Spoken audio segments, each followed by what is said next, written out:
BJP घोषणा पत्र समिति के अध्यक्ष विजय बघेल और सांसद विजय बघेल इस वक्त हमारे साथ हैं। उनसे बातचीत करेंगे क्योंकि बीजेपी के घोषणा पत्र में क्या तैयारी है, कैसे लोगों से सुझाव लिया जाएगा, घोषणा पत्र बनेगा कैसे, इन सभी सवालों का जवाब उनसे लेते हैं। विजय बघेल जी, आज तो सुझाव पेटी तैयार कर लिया गया है, कैसा रणनीति रहेगा?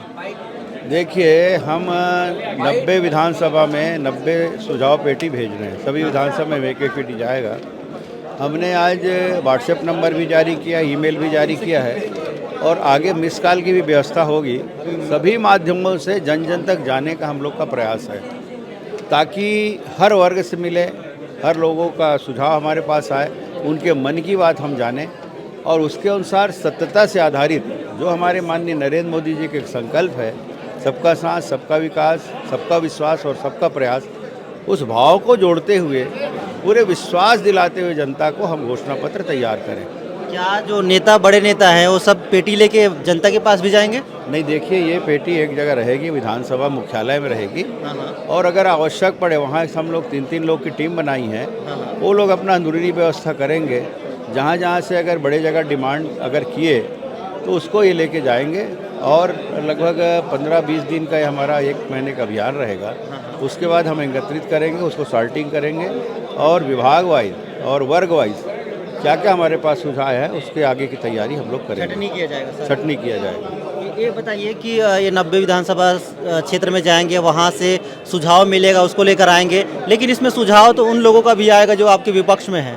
वो लोग आने दीजिए, जिसका भी आए। हम तो पूरी जनता को बुला रहे हैं। विपक्ष आए, हमारे सहयोगी आए, हमारे विपक्ष वाले आए, सभी आए, सबका स्वागत है। ऐसा कोई मापदंड तैयार किया गया है कि इन बिंदुओं पर ही ज़्यादातर सुझाव पर फोकस किया जाएगा? ऐसा नहीं है। चाहे वो पढ़ने वाले बच्चे हो, चाहे नौकरीशुदा हो, चाहे वो पेंशनधारी हो, चाहे खिलाड़ी हो, चाहे लोक कलाकार हो, चाहे किसान हो, मजदूर हो, चाहे वो पेंशनधारी हो, चाहे वो अधिवक्ता हो, चाहे इंजीनियर्स हो, चाहे बेरोजगार बच्चे हों, चाहे हमारी महिलाएं जो स्व सहायता समूह की महिलाएं हैं, अन्य वर्ग में काम करने वाली महिलाएं, वो सब हो। हमने सभी वर्गों को समाहित किया है। अभी बच्चे आईटी सेल में बहुत ज़्यादा इंटेलिजेंट हैं, उसके लिए भी बहुत से बच्चे चाहते हैं कि हमारे यहाँ भी ये आए। तो इस तरह के हम लोग सभी वर्गों से, आपसे हम तो पूछेंगे हमारे पत्रकार बंधुओं की क्या अपेक्षा है, क्योंकि आप लोग जन जन तक जाते हैं, उनकी भावना जानते हैं, उनको क्या अपेक्षाएं हमसे है, वो आपके माध्यम से हमें पता चलता है। तो आपसे सुझाव भी लेंगे और आपके सुझाव के माध्यम से, सबके सुझाव के माध्यम से इसका हम अच्छा घोषणा पत्र बनाएंगे। जो बार बार बोल रहा हूँ, ये झूठ का पुलिंदा नहीं रहेगा। कांग्रेस के झूठ के पुलिंदे का अभिशाप लोग झेल रहे हैं और प्रताड़ित भी हुए हैं और कांग्रेस की उल्टी गिनती शुरू कर दी जनता खुद। इसलिए विश्वास भाजपा के ऊपर जागी है, उस विश्वास पर हम खरे उतरेंगे और उसी बात को घोषणा पत्र में लाएंगे। कांग्रेस एक आरोप लगा रही है कि आप लोग 3 बार सत्ता में रहे, उस दौरान भी घोषणा पत्र बनाया गया लेकिन आप जनता को छू नहीं पाए, उनके दिल तक नहीं पहुंच पाए। सच्चाई पे आधारित था, थोड़ी बड़ी चूक हमसे भी हुई है, लेकिन ये तो पूरा झूठ है। इसका तो झूठ पूरे नाखून से लेके सर के बाल तक झूठा है ये। और बड़ी बड़ी बातें करता है, घमंड से करता है, उनको शर्म भी नहीं आती। हम लोग को थोड़ा शर्म आती है भैया। ठीक है, जनता ने हमको कुछ गलतियां की और उसके झूठे जो घोषणा पत्र के बहकाव में आ गए, हम 15 हो गए। लेकिन आज पता चला, जनता को अभी पता चल रहा है कितनी हड़तालें हुई है। मितानिन हड़ताल में, आंगनबाड़ी हड़ताल में, पंचायत सचिव हड़ताल में, पटवारी हड़ताल में, रोजगार सहायक हड़ताल में, आपके जो सफाई कर्मचारी वो हड़ताल में, रसोईया हड़ताल में, न्यायालय से लेकर मंत्रालय तक के कर्मचारी अधिकारी हड़ताल में। क्या है ये? हड़ताल वाला देश प्रदेश बन गया है। शर्म नहीं आती इसको।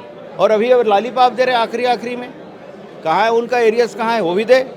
तो इन सब बातों को, और 460 रुपया अंतर की राशि दे के बकवास कर रहे हैं। किसानों को एक वर्मी कंपोस्ट नाम का एक झूठा गुणवत्ता विहीन कचरे का एक बोरी भर के उनको आप डरा रहे हो कि अगर इसको नहीं ले जाओगे तो आपको डीएपी नहीं मिलेगा, आपको यूरिया नहीं मिलेगा, पोटाश नहीं मिलेगा। क्या तुम भेजे हो, तुम लाए हो? उसको केंद्र सरकार से भेजा हुआ खाद है वो। माननीय मोदी जी, इतनी महंगाई में भी 4 गुना महंगाई बढ़ गई, लेकिन इतने सब्सिडी दिए कि आज भी उसी रेट में किसानों को वो खाद दे रही है। उसको दादागिरी करके आप अपना वो कचड़ा नुमा खाद दे रहे हो, जिसको घर में ला के फेंक देते हैं। 900 रुपया ऐसे ही लूट रहे हैं दादागिरी करके। ये सब बातें किसान समझ गए हैं। और 460 रुपया को 4 किस्त में दे रहे हो। माननीय मोदी जी 61.5 लाख मीट्रिक टन चावल खरीदने पिछले 2 साल से, और 107 लाख मीट्रिक टन का बहुत ढिंडोरा पीट रहे हैं, जबकि 92 लाख मीट्रिक टन धान तो उसी में खपत हो गया, तो 61 लाख चावल है उसमें, और उसी का पूरा पैसा है। तो उसको 2040 के रूप में जो समर्थन मूल्य है वो इकट्ठा जो पैसा आता है मोदी जी चावल के रूप पैसे में भेजे उससे दे रहे हो, और 460 को 4 किस्त में दे रहे हो। नवंबर में धान बेचे 115 रुपये पहला किस्त आप मई महीने में दे रहे हो, और आप वही लूट रहे हो। ये सब बातें जनता एक भावनात्मक सवाल है और ये आखिरी सवाल है कि कोई भी घोषणा पत्र बनाता है वो जनता से जुड़ जाता है, उनकी समस्याओं को समझ लेता है, लेकिन जब सत्ता आने के बाद उसको पूरा नहीं कर पाते हैं तो अपने आप को कोसते हैं। आपके पास भी एक बड़ी जिम्मेदारी है। मैं पहले ही कहा, हम लोग सत्य पे आधारित हमारी पार्टी है, और भारतीय जनता पार्टी के नेता भी कहते हैं, हम भी उसको महसूस करते हैं। भारतीय जनता पार्टी की सेवा के लिए सरकार बनाती है, लेकिन वो शासन करने के लिए सरकार बनाती है। ये अंतर दिख रहा है। आज माननीय मोदी जी के नेतृत्व में पूरा देश देख रहा है कितनी ईमानदारी से, कितने कर्ज में डूबा हुआ हमारा देश था, उस कर्ज मुक्ति से ऊपर आकर देश को 5वें स्थान पर लाना कितनी बड़ी बात है। आज विश्व के हर लोग का निगाह भारत की ओर है, कितनी बड़ी बात है। उसी तरह पूरे देश की निगाह हमारी छत्तीसगढ़ पर रहे।